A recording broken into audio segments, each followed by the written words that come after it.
Well, I had started working at the Pentagon probably around August 22nd, 2001. So I got up September 11, thinking that it was going to be a normal day. I was still into my orientation process, left my patient in the room, left the exam room to run down the hall to grab some paperwork when I was met with my medical commander screaming. She had a radio in hand and screaming at the top of her lungs to run. At that point, I had no idea what was going on.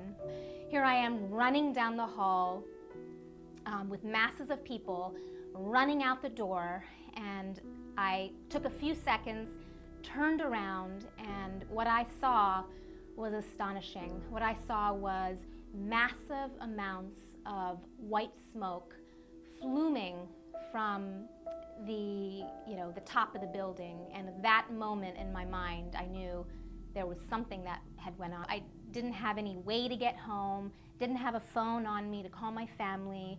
My family had no idea what part of the Pentagon my clinic was in, so I thought about my family. I was thinking, I did think, am I ever going to see them again? I didn't get home until 8 or 8:30 that night. I was met there with Eric at the door. I believe my in-laws were there, and my mom, and I think my sisters. Eric just embraced me in this embrace that I'll never forget.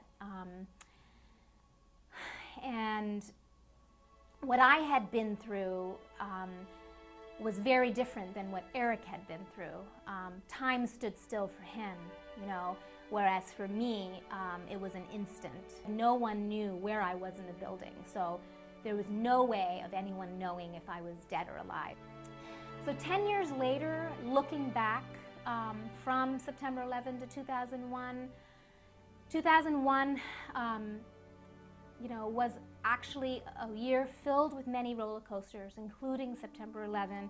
There was a family illness, there was a personal event that really was the crux in my spiritual journey. I can truly tell you, and my friends and my family that know me can vouch for this.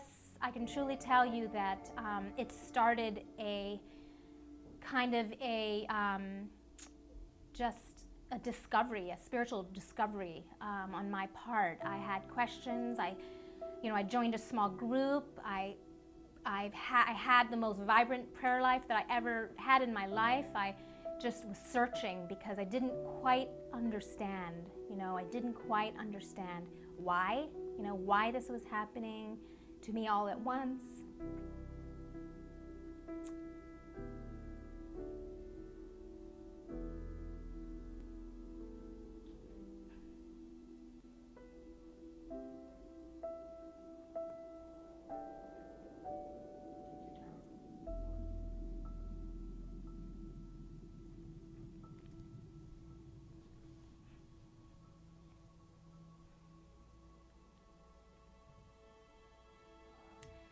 But I can truly tell you now, 10 years later,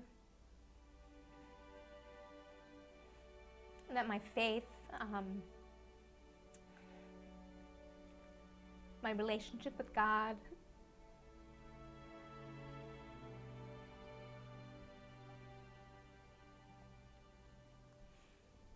my family, my friends, got me through. And there's a verse that comes to mind that Paul talks about in Romans 5 that I held on to a lot that year and many years later, that we should rejoice in our sufferings because we know that suffering produces perseverance, perseverance character, and character hope. And hope does not disappoint us because God has poured out His love into our hearts by the Holy Spirit whom He has given us.